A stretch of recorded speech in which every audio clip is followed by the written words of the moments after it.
Hello, everyone. Welcome back to our podcast, His and Hers, where we talk about love, friendships, and career. My name is Sarah. My name is Jeff, and as always, our podcast is completely uncut, unfiltered, coming to you live, no BS. We should start off by apologizing to the people. It's been a minute since we posted. Yeah, it's been only a week though, and we're back on track. Kinda.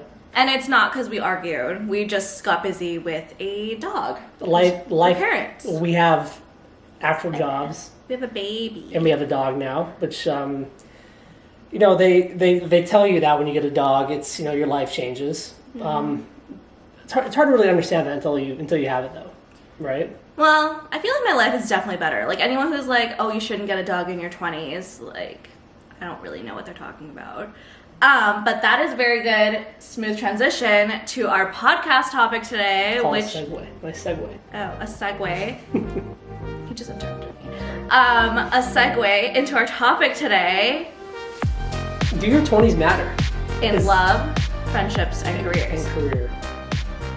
It's a very broad question. We understand that, but hopefully we'll dive in and add some context. Yeah, and for context, I am 24, he's 25, and we are based in Chicago. We both work in corporate jobs at the moment. Okay, so let's start off with, I guess we'll save love for the very end, because I feel like that's the most juicy. We'll talk about friendships. And we talk about love a lot on this podcast. So. Yeah, love is lame. Okay, friendships. Do your 20s matter in your friendships? And what does that mean to you? I mean, of course, your friendships matter in your 20s. I think we've talked about on previous podcasts how I think especially for guys, as you approach your mid to late 20s, your friend group is almost like established for the rest of your life. Like you'll make maybe 2 or 3 other really close friends in the rest of your life, but by the time you hit, like, I'm 25, so I'm as mid 20s as you can be. Mm-hmm. By the time you hit your mid 20s, your lifetime friends are pretty well established. So if you don't put in time to like cultivate those friendships and to maintain them, especially since oftentimes you're not living in the same city as your friends anymore. Yeah. If you don't put in time to cultivate those and maintain those friendships, I feel like you'll get to a place when you're 35 and you'll not really have any close friends. I don't know if I agree. I think in your 20s you're meant to figure out what types of friends you want and like mature in your friendships. Obviously, again, I view friendships differently, where I don't think like just because I've been friends with you for 10 years means you're going to be in the rest of my life.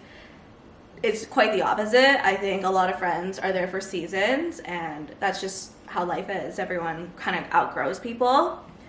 And I think in your 20s, it's a time to, number one, set expectations of what you want in a friend, because you've had your 20s to try to figure it out. Number two, try to surround yourself with people who can add value to your life. And then number three, cut people out who you don't want in your life, because you're in your 20s, you have other things going on, you're very busy, you don't need any more stressors in your life. I definitely agree on the last point, that you definitely get to a point, as you age and mature, where you realize what people you don't want in your life. Yeah. I guess I was just approaching it more from the perspective that, like, of course, like I'm more thinking about like the friends I already have. Like it's kind of like the 80-20 rule in business. Like, like 80% of my happiness with or my friendships, the like joy I get out of friendships comes from like 20% of my friends. So like I think continuing to cultivate that 20% is what I dedicate a lot of time to, and I don't dedicate a lot of time to making new friends these days, for one reason or another, and I don't feel any less joy because of that. Yeah. Whereas I think you're quite the opposite. You like to meet new people all the time.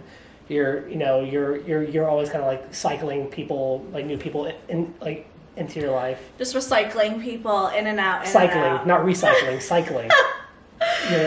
Which is fine. It's just like it's your way of living life. Yeah, I like to have varied opinions in my life, and I like to keep my life not constant because I get really bored. Not of people, but just of lifestyles.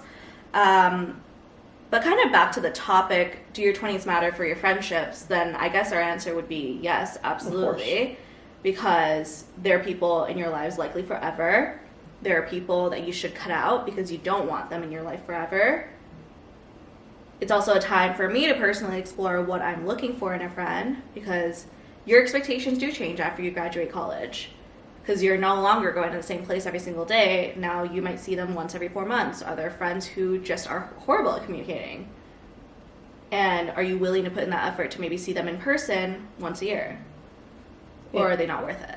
Yeah, I think the general consensus of like, do your 20s matter? I think the answer we probably agree on is absolutely they do. Yeah. And I think the reason we wanted to talk about this is because I'm reading a book right now. I'm trying Defining Decade. The Defining Decade. Mm-hmm. I do try to read. I'm very bad at it, but I do try to read. And this is a book that came highly recommended. And the book basically talks about why I think a lot of people nowadays say your 20s are like kind of like years to like experiment and try things out, and they almost treat it like your 20s don't matter to an extent. Whereas I think you and I like feel like quite the opposite of that, where they're defining years and they kind of set you up for the rest of your life. So it's not really a time to like just fuck around and do whatever you want. Yeah, I wouldn't have party friends for my entire 20s because I think I don't want party friends for the rest of my life. And I'm sure by party friends I'm talking about people that I only go out clubbing with, I only go out drinking with, but I don't catch up with for coffee after work or something. And I also think the other thing with reason why it's important in your 20s versus your 30s is typically people in their 30s have more responsibility. For example, they have a kid, a dog. They're kind of entering a different phase of their life, so they have a lot less time to invest in friendships, whereas in your 20s, that's sort of the time to explore friendships and relationships and careers. Career. Another great segue. Thank you. I'm on a roll. So career-wise, this could be a whole episode. It could be, and again, we kind of talk about this because I think a lot of people have probably told you and have told me like your 20s are your time to like try different jobs, different careers. Yeah. Experiment with different careers, like see what you really like. I think to a point there's some truth to that. Yeah. To a point. But what you don't want is to be 30 and still not be on a path to a career. You don't want to become 30.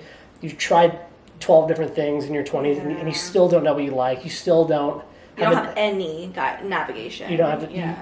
You don't have a net because you got to have a network to advance your career. And if you've been in like 5 or 6 different industries, you don't really have a strong network in any of them. Yeah. So I do. So what would you say then? It is important. Yeah, it's. I think right out of college for a couple of years, it's okay to try stuff, to try a couple different things. Like I did that, for example. I got into a job right out of college that I knew like pretty much right away I didn't like, and now I'm in a job I really love in an industry I love, and that means like now I know for the rest of my life I'm on a path, you know, and I'm building my network, you know, which I'm very grateful for, very lucky to have that, but you know, it's you don't want to be in a position where you don't have that. So I would say it's very important to cultivate those things like as early on as possible. Yeah, I would agree. I think you should experiment, but very intentionally. So for example, when I was in college, my first internship was at a AI ed tech startup because I was interested in AI and startup world. Then I realized I didn't really love the startup world because it was like literally a 4-people company. And that was an extreme startup. And then the second company I worked at was TD Bank, which is like a big bank in Canada and I guess now in America. And then I worked there in product, and I really loved it, but I really loved people. So I realized, okay, I need to make sure that the next people that I get interviews with, I really need to love them. The next summer, I think I did reapply to TD Bank, but I was also interviewing for American Express as well as Mars Wrigley, which is the candy company that makes M&M. And I did get an offer from Amex as well as Mars, and I think they were both like pretty comparable, so it didn't really come down to money. And I realized that I did really enjoy the banking world, and I was even more interested in the fact that Amex has such a strong brand presence, and to be part of that marketing team would be very impactful. So I explored, because I put my application out there. I went through interview processes. I visited like the Mars office, and although I could see myself there, I could see myself even more at Amex. So I think that was one way I experimented more intentionally, because it doesn't mean you don't have to like try or put your resume out there, but just know that you're the one who has the decision instead of just taking whatever accepts you or whatever offers you get. Yeah, I agree. I think the word intentional, it's okay to try things out and experiment, but you always have to ask yourself in the back of your mind, like how does this serve me in 10 years? Yeah. You know, like you should never really make a decision. I mean, this is like careers, relationships. Like, why would you make a decision that you don't see positively impacting your future in 5 to 10 years? Yeah. You're just kind of wasting your time at that point. Exactly. And then after college, I actually didn't go into the banking world, even though I've only had banking experience at that time in that one startup. And I actually decided to go into tech, so I went into Salesforce because I was interested in tech sales. Everyone, my life goal is to become a CEO of a Fortune 100, and everyone's always told me that selling is always a skill that you can't learn very well. And I thought, how else can I learn it other than literally being on the front lines of it? So I went into it. I enjoyed it, but then I realized I missed like the finance side of things and like the fintech world and banking as a whole. So now my company is both the intersection of what I am interested in, I like the people as well, and then I'm still building that skill that I was hoping to build. So it took a few different tries for me to finally realize where I wanted to be. And this might not be my forever, but for right now, it challenges me a lot. I'm very interested, and I enjoy the work that I do. But I think I do see some other people where, like you mentioned, they experiment, and it kind of makes no sense to us, maybe. So, for example, in the book, the example was this girl who was working at Starbucks who wanted to become I think, director or producer or writer. And she wasn't doing it. She was working at Starbucks, and she was like, oh, I like working at cafes, but my goal is to work as a director. But those have like nothing hand in hand and have no ties to each other. So she ended up applying to this job where she wasn't earning much money, but she would have that exposure. And now I guess she's a director or producer or whatever. And had she stayed at the Starbucks job, not that working at Starbucks is bad, but had she stayed there and never thought about the rest of her career and followed her passions, she might have not progressed as far as she did today. Yeah. And I think, it's important to say that, like, it's okay to not know what you want to do when you graduate college. Yeah. It's very okay to not know what you want to do right away, or even when you're 24, 25, it's okay to not know exactly what you want to do with the rest of your life. But I think what I would say is, just because you don't know doesn't mean that's not an excuse to not try to set a path for yourself. Yeah. So go, like, if you don't know 100% what you want to do, think about what you enjoy. Think about what you're passionate about, and think about, okay, how can I maybe make a career out of this? So, I'll just use myself as an example. I'm a big sports junkie. I love soccer. It's probably my biggest passion in the world. I've probably mentioned that on this podcast before. There comes a point when you realize that, like, you're not going to be a professional soccer player. Which obviously, like, when I was 12 or 13, I wanted to do. But there comes a time when you realize you're not going to be that. So, like, the next thing I ask myself is, okay, like, how can I make this my life without being a professional athlete? So then you kind of set yourself on a path. You make decisions as you go to college, as you graduate college, as you talk to people, as you build your network. You make decisions that will help your passion, what you're interested in, become your career. So if you don't know what you want to do, and you're like totally lost, my advice would be think about what you're passionate about. Think about how to make a career out of that, because that's always a good place to start. Interesting. That could be a podcast topic. Should you make your passion your job? I actually disagree. I think your 20s are a time to figure out what you don't like. I think no one ever figures out what they want to be when they grow up, but people can immediately tell they don't like something. Like you knew you didn't like that first job that you had. And so your 20s are a time to figure out, okay, yeah, I might not know that I don't like peanut butter Nutella, but there's like these 80 different jelly flavors. Okay, well, I don't need to look at peanut butter and those types of sauces then, or what are they called? Spreads, and I'll just look at jellies, because I know that it's somewhere in the jellies that I'm interested in, but I definitely don't want to look at peanut butter and Nutella. Yeah, but how do you like know what you don't like without trying 12 different things, which we've already kind of said like is a bad idea? Try 3. I tried peanut butter, Nutella, and jelly. I tried banking. I tried CPG. Tried tech. I realized I actually like banking and tech, so let me find a mix of those. I guess the issue comes like if you don't like any of them, and then you just keep like doing suck. No, but seriously, what happens if you keep doing things you don't like? Honestly, I think you would like have to start looking at yourself if it's been 12 and you like can't even find one thing.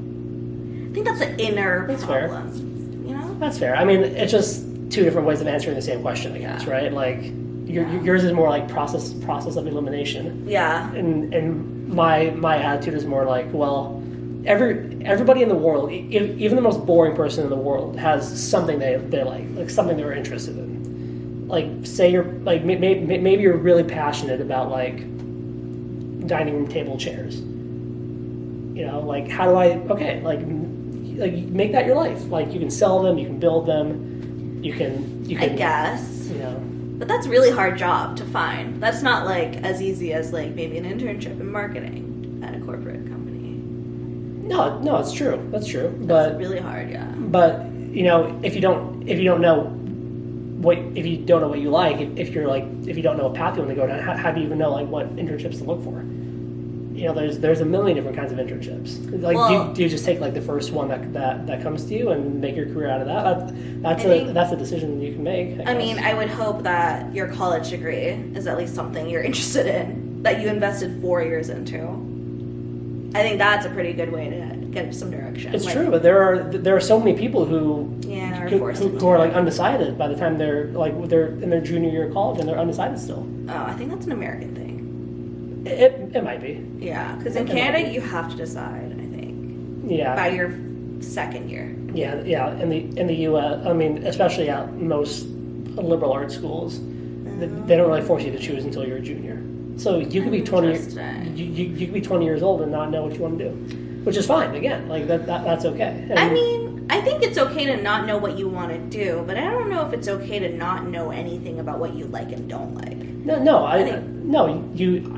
You do know what you like and don't like in terms of like your interests. Okay, so overall, we agree that 20s do definitely matter. I also think another 2 points I was going to make is number 1, 20s matter in your career. Very, very important, is because that is the foundation of your salary bumps. 100%. All your highest salary increases typically happen between the ages of 20 to 40. This is based on research, but I could be wrong. So that is why your 20s actually matter tangibly. From more of a mental standpoint of why it matters, it's probably one of the times, again, you have less responsibilities. For example, a mortgage, a dog, a child, and you actually can afford to experiment. So why not take the chance when you're 20s? But again, we're saying take a chance and experiment intentionally. Very intentionally. So I would not, for example, even though I like creating podcasts and Instagram videos, I probably wouldn't do that because I would be also interested in, let's say, marketing, where I could design stuff and then product design, where I can also design stuff in a different way.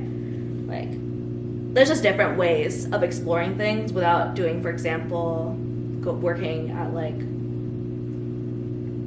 architecture when I have no interest in that. Yeah. Actually, I do kind of have an interest in that, but anyways, moving on because I'm getting sidetracked. Yeah, we digress. Love. Relationships. Lame. We always talk about love. We do. can keep this part short. We have like 30 episodes on like love. No, it's important though. It's an important one because do your 20s matter for your relationships and yes. Life? I think yes. I've seen so many people in the 30s, 40s, 50s look back in their 20s and say they wish they had looked around and they wish they had like messed around with different types of people and tried to figure out what they like and don't like. And so I think from their regrets, I can learn that it matters. And that's why I'm a really big believer in like playing the field. Do what you want when you're single. When you're not single, that's a different topic. That's called cheating. But there's a word for it. Well, unless you're in a polyamorous relationship. That's true. Then it's not cheating. That's true. Yeah. I mean, I would, it's hard to disagree. I think that,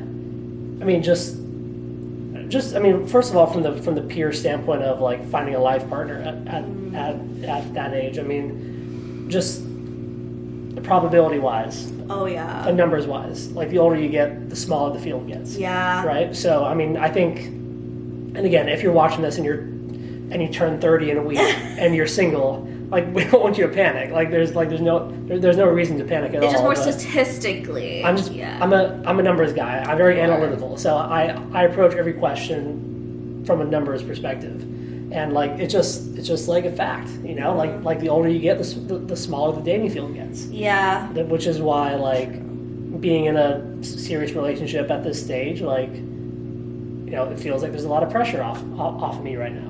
Interesting. Which is I guess a good feeling. Yeah.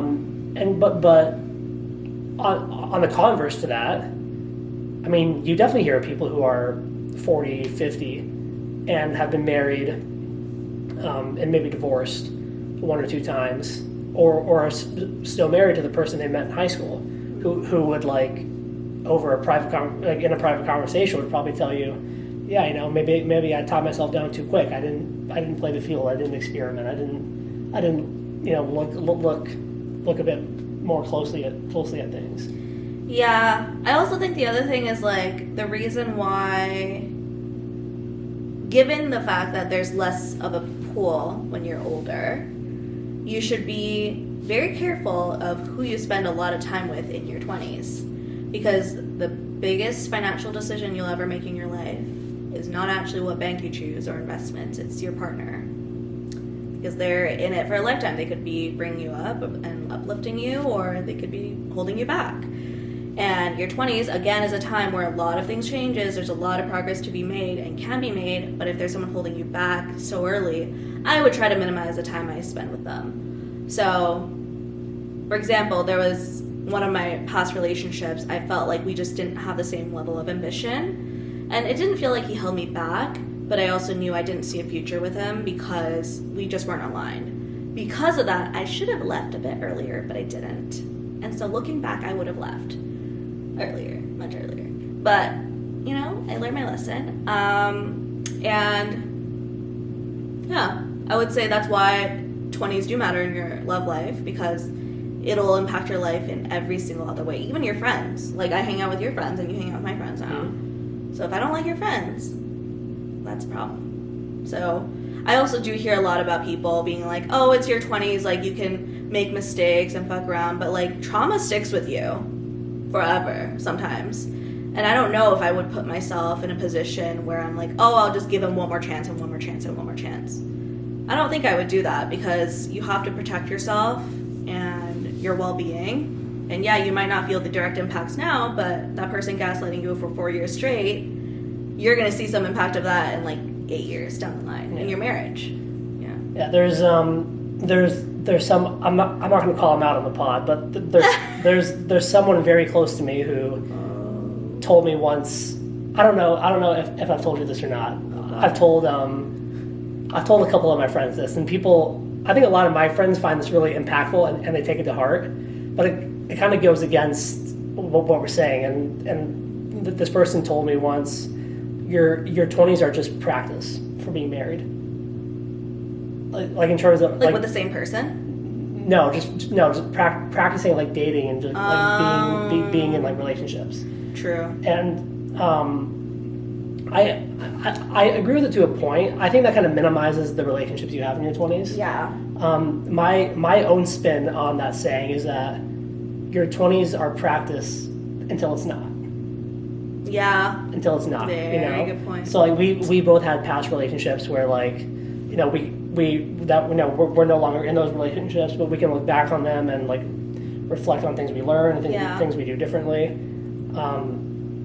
And like, so that was practice. Yeah. And like what we're doing now is practice, but it's also not, you know, because we're very serious about each other and, you know, we see a future together. So it's practice, but it's also not practice. Yeah. It's also real life.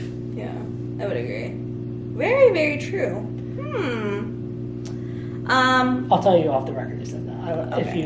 If you don't know already. I guess like one last point I would make is that there are more people who regret not leaving a relationship earlier than there are people who regret leaving. So my advice is leave if you want to leave. I don't hear many people being like, oh, I dumped them, but now I regret that. I hear a lot of people being like, I stayed way too long in your 20s, where you had way more options. Not that you can't find the one in your 30s, though. I do hear a lot of success. I don't view people in their 30s who are single as like leftover people. I actually view it to just be like circumstances. Like there are people, for example, me. I'm lucky enough to have found you. But to be honest, I do prioritize my career over like relationships, and it is like a second to me. I was just lucky enough. But to other people, they could still be in their 30s because they're incredibly successful. Or they just don't want to date in their 20s. That's also very fair. I think it goes back to our previous subtopic, is that like your 20s are a good time to focus on your career. Yeah. And I think your love life can take a backseat because of that.